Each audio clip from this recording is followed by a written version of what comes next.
అందరికీ నమస్కారం।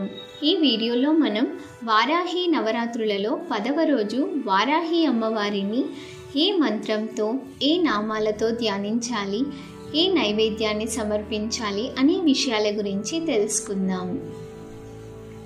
ఈ సంవత్సరం జూలై 15 సోమవారం ఉదయం నుంచి మధ్యాహ్నం లోపల వారాహి అమ్మవారి చిత్రపటం లేకపోతే శ్రీ లలితాదేవి చిత్రపటం ముందు పూజనాచరించవచ్చు।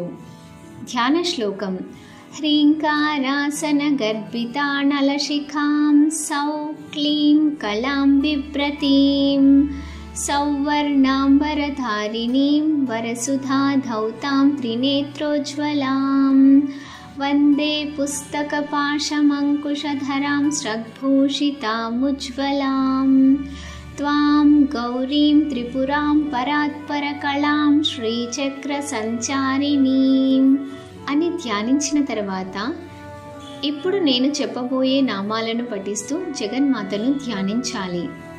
హయగ్రీవ ఉవాచ శృణు 12 నామాని తస్యా దేవ్యా ఘటోద్భవా యదా కర్ణనమాత్రేణ ప్రసన్నా సా భవిష్యతి పంచమీ దండనాథా చ సంకేతా సమయేశ్వరీ తథా సమయ సంకేతా వారాహి పుత్రిణీ శివా వార్తాళీ చ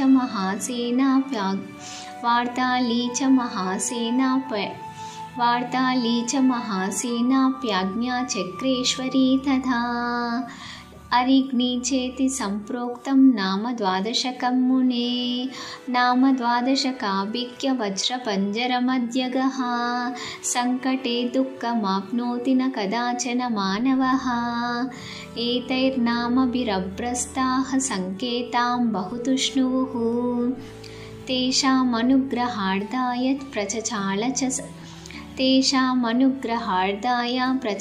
చ సా పునః ఇతి శ్రీ బ్రహ్మాండపురాణే లలితోపాఖ్యానే సప్తదశోధ్యాయే శ్రీ వారాహి 12 నామ స్తోత్రం।